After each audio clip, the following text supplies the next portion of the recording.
வணக்கம். மாலை முரசு செய்திகளை விரிவாக பார்ப்பதற்கு முன் தலைப்புச் செய்திகள். மக்களவைத் தேர்தலை ஒட்டி 16ஆம் தேதி முதல் 18ஆம் தேதி வரை டாஸ்மாக் கடைகளை மூட உத்தரவு. பாதுகாப்பு ஏற்பாடுகள்.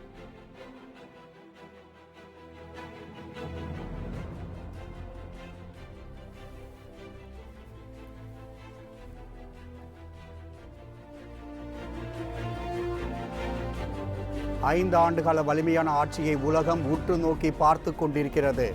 மகாராஷ்டிரா தேர்தல் பரப்புரை கூட்டத்தில் பிரதமர் நரேந்திர மோடி பெருமிதம்.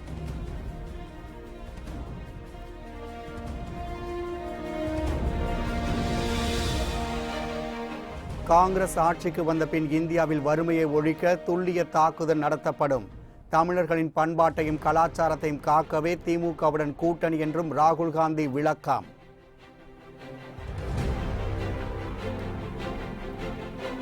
காங்கிரஸ் கட்சியின் தேர்தல் அறிக்கை சூப்பர் ஹீரோ, பாஜகவின் தேர்தல் அறிக்கை ஜீரோ. அண்ணா இருந்திருந்தால் ராகுலை வாழ்த்தி இருப்பார் என ஸ்டாலின் புகழாரம்.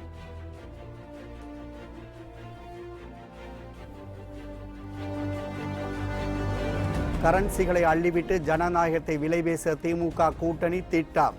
துரைமுருகன் வீட்டில் கைப்பற்றப்பட்ட பணமே சாட்சி என ஓபிஎஸ் இபிஎஸ் அறிக்கை.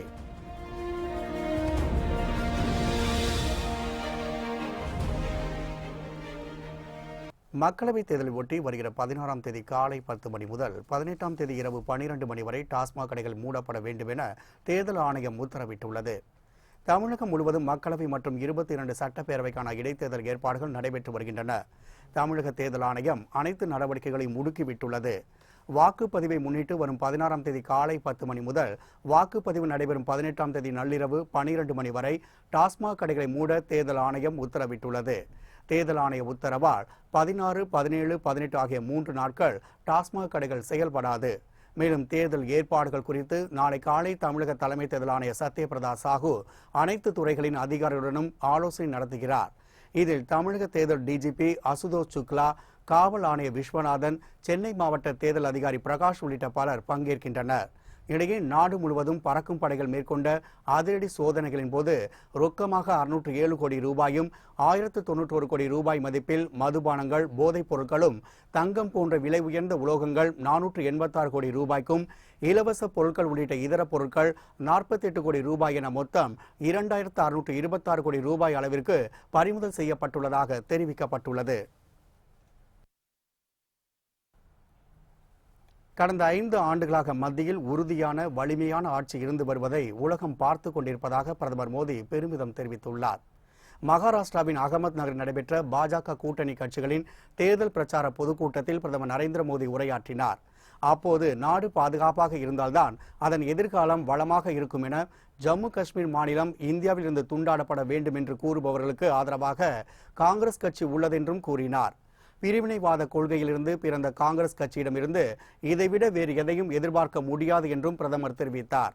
அரசுக்கு வெளியில் இருந்தவர்களால் இயக்கப்பட்ட மன்மோகன் சிங் ஆட்சி காலத்தில் நாடு பலவீனமாக இருந்ததை யாரும் மறக்க முடியாது என குறிப்பிட்ட பிரதமர் நரேந்திர மோடி கடந்த 5 ஆண்டுகளாக மத்தியில் உறுதியான வலிமையான ஆட்சி இருந்து வருவதை உலகம் பார்த்து கொண்டிருக்கிறது என பெருமிதம் தெரிவித்தார்.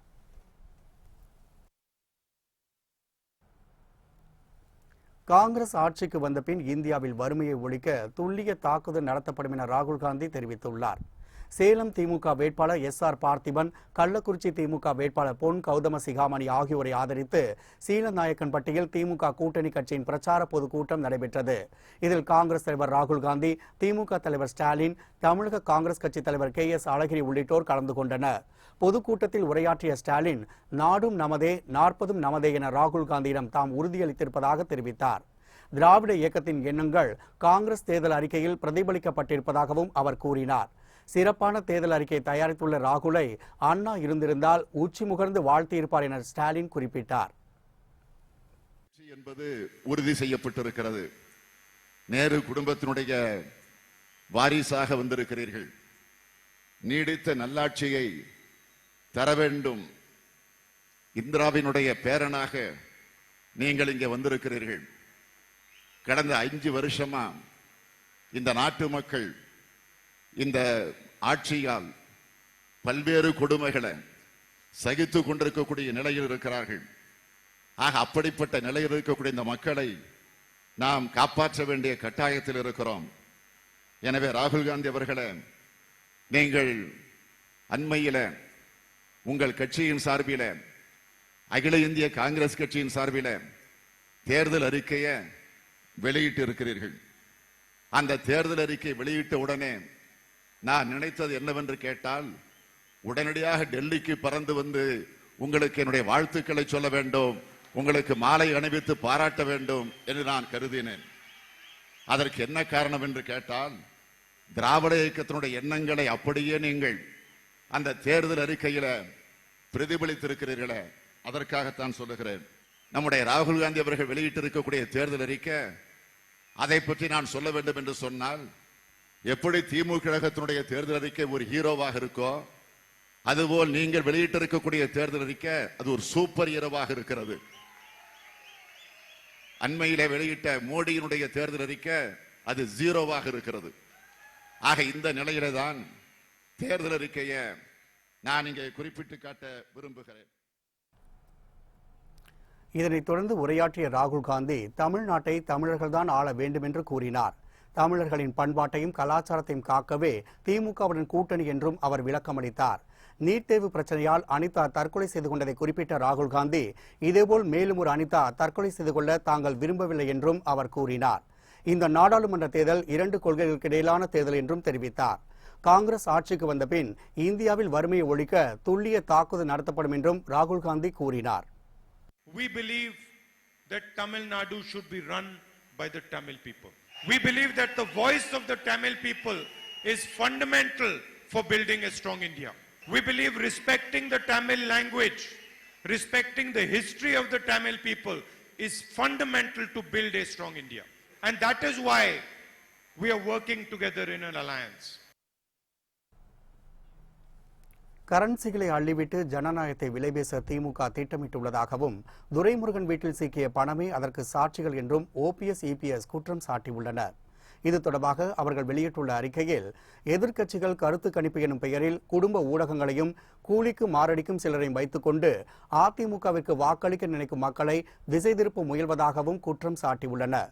மேலும் அலைக்கற்றை பணத்தை இறக்கி விதவிதமான விளம்பரங்களால் வாய்மையை வென்றிடலாம் என எதிர்க்கட்சியினர் கனா காண்பதாகவும், ஆனால் இதற்கெல்லாம் அஞ்சுகிற பழக்கமோ கவன சிதைவுக்கு ஆளாகிற வழக்கமோ கட்சி தொண்டர்களுக்கு ஒருபோதும் கிடையாது என்று குறிப்பிட்டுள்ளனர்.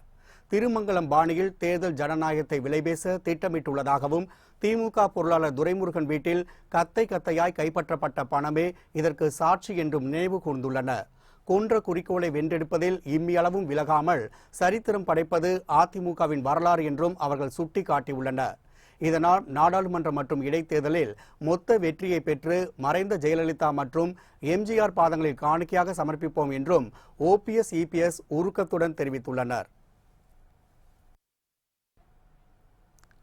தமிழக மக்கள் தங்களது கூட்டணிக்கு நிச்சயம் ஆதரவளிப்பார்கள் என உறுதியாக நம்புவதாக மத்திய அமைச்சர் பியூஷ் கோயல் தெரிவித்துள்ளார். சென்னை பாஜக அலுவலகத்தில் செய்தியாளர்களுக்கு பேட்டியளித்த அவர், குறுகிய கால திட்டங்களை கொண்டு வந்து தமிழகத்தில் தண்ணீர் பிரச்சனையை தீர்ப்போம் என்றும் உறுதியளித்தார். We are confident that all the people of Tamil Nadu will support this alliance. There is the voice of all the people of Tamil Nadu in this alliance. We are also concerned that we must find some short-term measures to solve the problems of water. I would like to thank Honorable Shri Rajnikant ji for having welcomed the initiative of interlinking of rivers.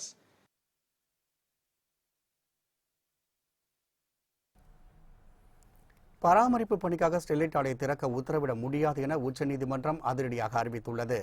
Thoothukudi Sterlite ஆலையை திறக்கும் விவகாரம் தொடர்பாக சென்னை உயர்நீதிமன்றத்தை அணுகுமாறு வேதாந்தா நிறுவனத்திற்கு உச்சநீதிமன்றம் உத்தரவிட்டது. இதனையடுத்து பராமரிப்பு பணிக்காக ஆலையை அனுமதிக்கும்படி சென்னை உயர்நீதிமன்றத்தில் வேதாந்தா தரப்பில் கோரிக்கை வைக்கப்பட்டது. அப்போது வாதிட்ட வைகோ, ஸ்டெர்லைட் ஆலை திறந்தால் 10 லட்சம் பேர் பாதிக்கப்படுவார்கள் என தெரிவித்தார். இதனையடுத்து ஆலையின் கோரிக்கை நிராகரித்த உயர்நீதிமன்றம் வழக்கை ஏப்ரல் 23ஆம் தேதிக்கு ஒத்திவைத்தது. இந்நிலையே ஸ்டெர்லைட் ஆலை பராமரிப்பு பணிக்காக தமிழக அரசு திறக்க உத்தரவிட வேண்டும் என உச்சநீதிமன்றத்தில் வேதாந்தா நிறுவனம் மேல்முறையீடு செய்தது. இந்த வழக்கு இன்று விசாரணைக்கு வந்தபோது சென்னை உயர்நீதிமன்ற உத்தரவில் தலையிட முடியாது என உச்சநீதிமன்ற நீதிபதிகள் கருத்து தெரிவித்தனர். மேலும் பராமரிப்பு பணிக்காக ஸ்டெர்லைட் ஆலைக்குள் செல்ல அனுமதிக்க முடியாது என கூறி வேதாந்தா நிறுவனத்தின் மனுவை தள்ளுபடி செய்து உச்சநீதிமன்றம் உத்தரவிட்டது. பராமரிப்பு பணிக்காக ஸ்டெர்லைட் ஆலையை திறக்க உத்தரவிட முடியாது என உச்சநீதிமன்றம் அதிரடியாக அறிவித்தது. இதுகுறித்து அதிமுக செய்தி தொடர்பாளர் வைகை செல்வன் கருத்துக்களை தற்போது கேட்கலாம். அனைத்து இந்திய அண்ணா திராவிட முன்னேற்ற கழகத்தினுடைய அரசு, அம்மாவுடைய அரசு எந்த முடிவை எடுத்தாலும் அதிலிருந்து ஒருபோதும் பின்வாங்காது என்பதற்கு ஸ்டெர்லைட் ஆலை தான் சாட்சியாக நிற்கிறது.